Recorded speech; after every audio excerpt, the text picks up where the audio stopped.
guys, how's it going and welcome back to the channel. It's finally time for FPL. We've been waiting a while for FPL to return and now we're finally back. Last season was a total write-off for me. I had too much going on in my life and then obviously as the season went on, more and more things was going on in my life. It just got to the point I just could not focus on FPL. So I had my worst season since I started playing. But we are back. We're going to put a lot of effort into this. And let's bounce back and let's try and have our best season ever. So, on screen we do have my FPL mini league set up. So if you guys are not in the mini league, make sure you join. This is one that I've renewed from previously. So if you've joined in the past, you're going to be in this one now. There'll be no problems there. But again, if you are new, you will need to join. And this is how you join. And I will be posting a link to my mini league in the description of this video. Right, so as the title shows you, I've made my first draft without Haaland. Let's jump into that. I want to show you guys the players one by one. Who I've picked, why I've picked them. Of course, this is draft 1, so there is going to be probably some changes between now and game week 1. But, you know, this is what I've got so far. As I wanted, well, I say wanted, my thoughts was, Haaland's 15.5 million. And I was thinking if I didn't have Haaland, that would free up money to put elsewhere. And then you might go, oh, but Haaland's got 2 or 3 goals. But if you've invested in more premium assets elsewhere, the hope is for them combined to outscore Haaland game week by game week. So that's what we're looking at. Anyway, I've rambled enough. Let's start showing you guys who's in my team and why I picked them. Okay, starting in net we have Jordan Pickford. I do think that he is a good asset. He is 5.5 million. He's currently owned by 9.4% of players, which isn't too bad. Last time he had 11 clean sheets. He played really well in the World Cup. I can see him playing probably every minute for Everton, assuming they don't get injured. So we've gone with Pickford as my main goalkeeper. I know he's a little bit expensive, but I just think the points that Pickford's going to bring in is going to be well worth that price tag. Okay, as my my reserve goalkeeper, Kelleher. He is for Brentford. He's currently owned by 5.7% of the player base, so not as much as Pickford, but it's still a decent, still a decent percentage of people have looked at him. He also played virtually every minute last season, and he kept 10 clean sheets. I think he's going to struggle to keep 10 this season, but if I alternate him with Pickford sometimes, like when Pickford's got hard games like, I don't know, Liverpool for example, or Manchester City, Kelleher would make a really good choice as a stand-in for those game weeks. Again, he is 5 million. It is a little bit on the pricey side for a reserve goalkeeper, but the fact that he's nailed on, he got 10 clean sheets last season, I do think he's worth it. Okay, so my next choice, without into defenders, is Gabriel. He's currently owned by 24.7% of the player base, and he's 8 million. Now, last season he got 3 goals, 5 assists, 18 clean sheets. Is that right? 18 clean sheets?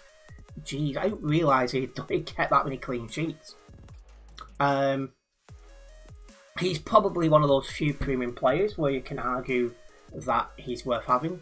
More so when last season the number of points that a defender can get was increased. So I think because of this, I really think Gabriel's worth a shout. And I think Arsenal are just going to go from strength to strength. I can really see him smashing this season. So I think with that, he's worth having. Plus you've got Coventry in game week 1. And because of that, I'm actually I actually have the captain's armband on him at the minute. So, you know, I probably shouldn't, but I'm sat there thinking, you know, Arsenal should keep a clean sheet against Coventry, and there's always that chance of attacking returns from Gabriel as well. So because of that, Gabriel has made my squad, and he's owned by nearly 25% of the player base. So a very early favourite, it must be said. Okay, next up, Liverpool's Virgin van Dijk. He is 6.5 million, and he's currently owned by 15.3% of the players. So he's definitely a popular choice, should we say. I'm not sure what to make of Liverpool this season. They seemed a bit leaky last season, but they do have some decent opening fixtures.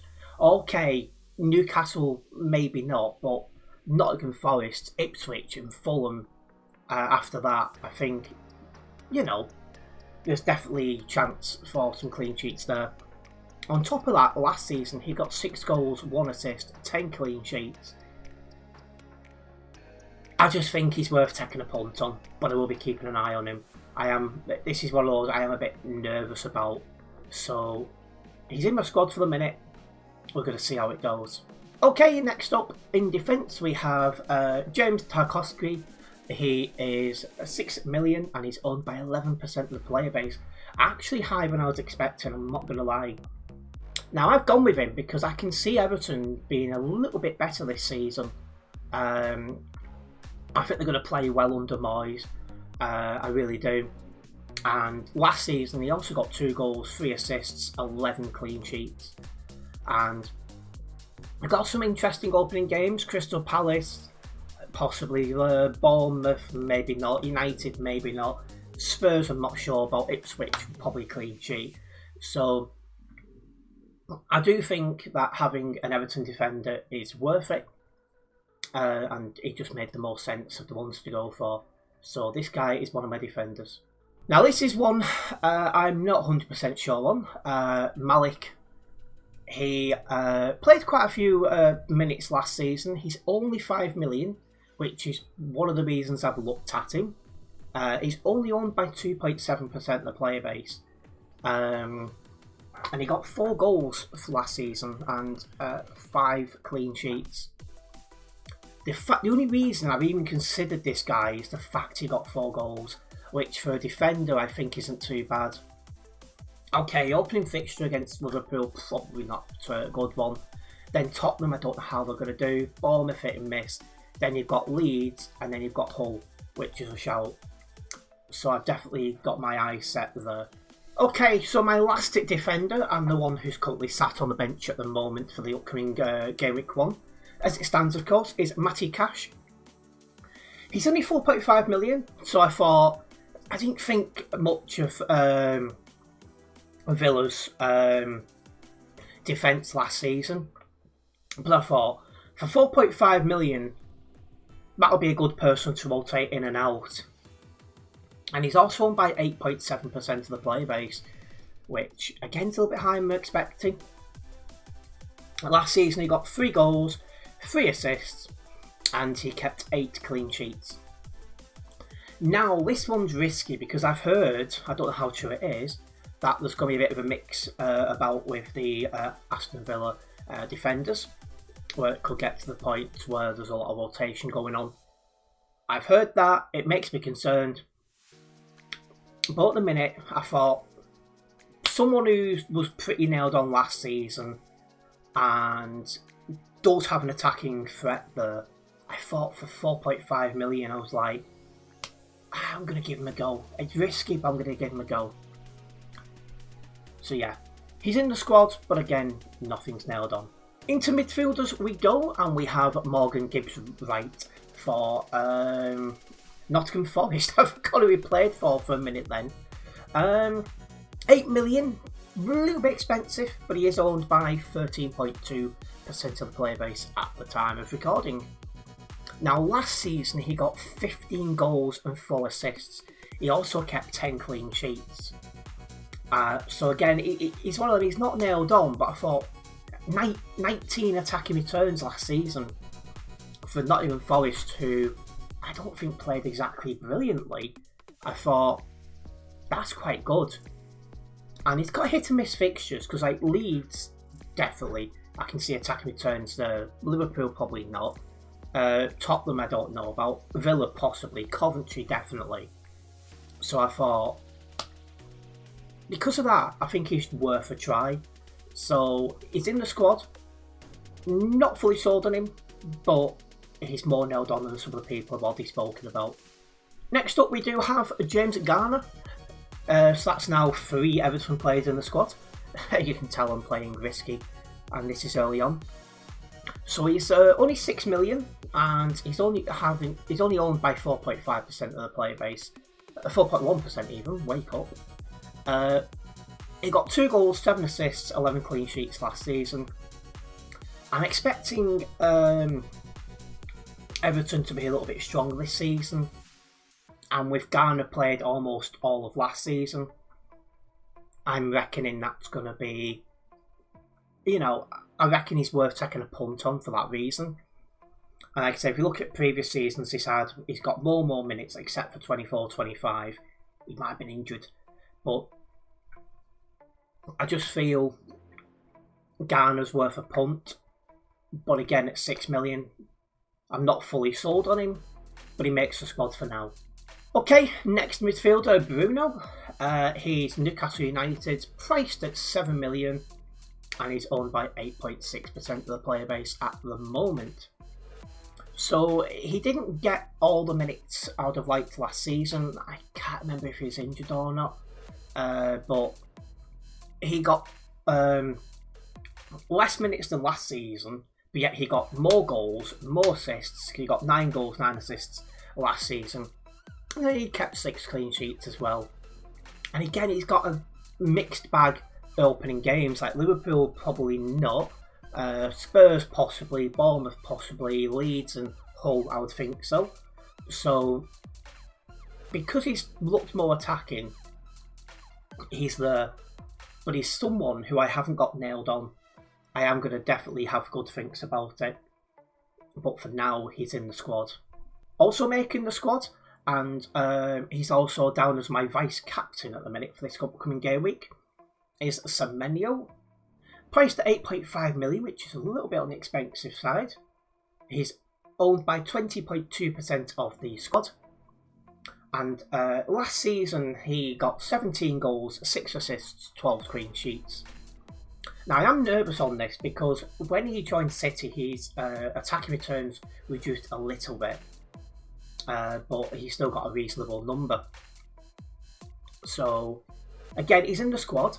I am nervous about him, but he has got some good opening games. Bournemouth, there's definitely opportunities there. Crystal Palace, there'll be opportunities there. Coventry, definitely. United, maybe not.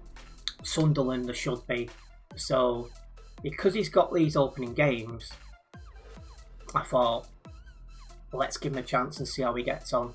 Because if it turns out he's not attacking that much now, we can move him on. But yeah, I'm going to keep an eye on him. 8.5 million is a little bit much, but we'll see. Alright, my midfielder who's on the bench, and the view does, it's very misleading. So Morgan Rogers, it shows him on the pictures at Aston Villa, but he has gone to Chelsea. He's 7.5 million. He's owned by 35.1% of you guys already. And last season he got 10 goals, 8 assists and 9 clean sheets. I'm hoping now he's at Chelsea he's going to get some opportunities to get some good goals in. So if he does, 7.5 million could turn out to be a bargain. So I have gone with him for that. And with Fulham, Brighton, not Arsenal, Fulham, Brentford to start off with. Hull, not Fulham, wake up. What is wrong with me today? But yes, looking at the opening 5 fixtures, I reckon there's a good attacking return for 4. Possibly even Arsenal. They've got a couple of injuries in defence, thinking about it. So again, because of this, he's in the squad. And if he gets more attacking opportunities at Chelsea, 7.5 million could well be a bargain. Right, so into our forwards. I had to go for Igor Thiago. This guy was an absolute beast for me last season. Even though I didn't put as much attention into this and play it as I wanted to do, this guy really did save my squad from being really one of the worst ones. So he's 8 million. He's owned by 18% of the player base, and last season he got 22 goals and 1 assist. Now, his opening games, Spurs, I'm not sure how they're going to play, but there's a possibility of some attack returns there if they start the season how they finished the last one.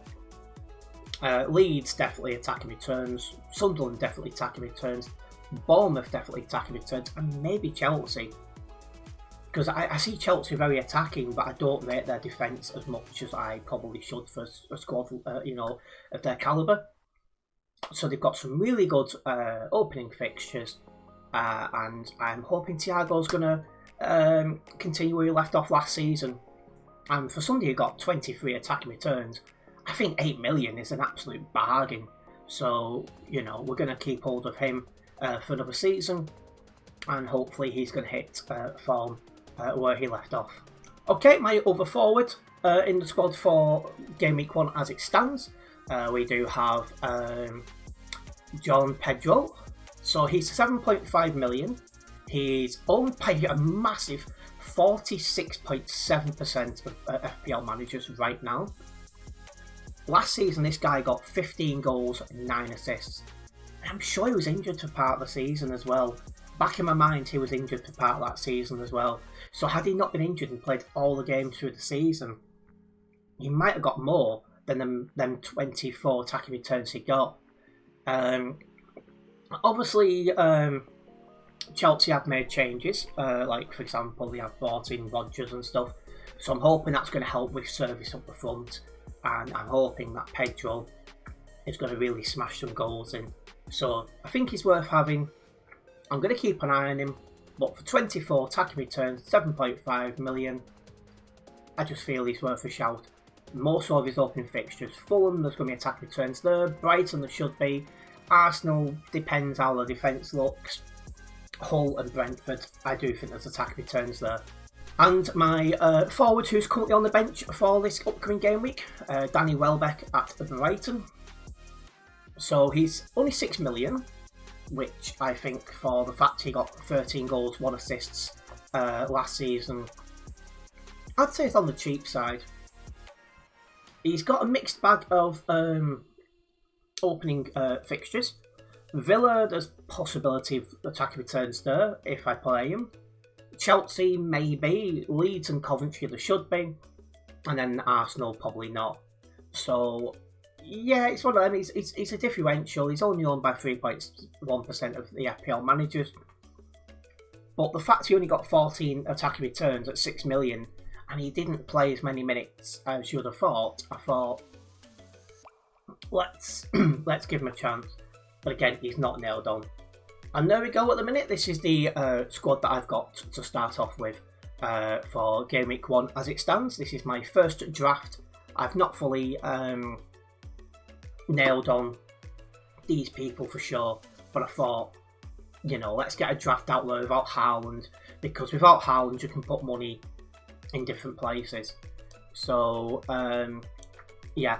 Tempted by Gabriel captain. I don't know why I want to do a risky move on Game Week 1, but it's me. And I've got Semenyo vice captain, up against the Bournemouth. So there is that. So if you guys have enjoyed this video, my first FPL video of the 2026-27 Premier League football season, make sure you have hit that like button. If you're a first time viewer here and you'd like to see more content like this, make sure you do subscribe and then hit the bell, as this will be notified every time that I upload a video or go live. Also, I'm also interested, what would you change about this draft? Because also on this, there's 1 million in the bank, I'm pretty sure. Yes. So I have 1 million to play with on top of what I put on here. So yeah, if you was to go with a no Haaland draft and you've got this, what would you change? But anyway, big thank you for the support, and we'll see you in the next one. Nice one, guys.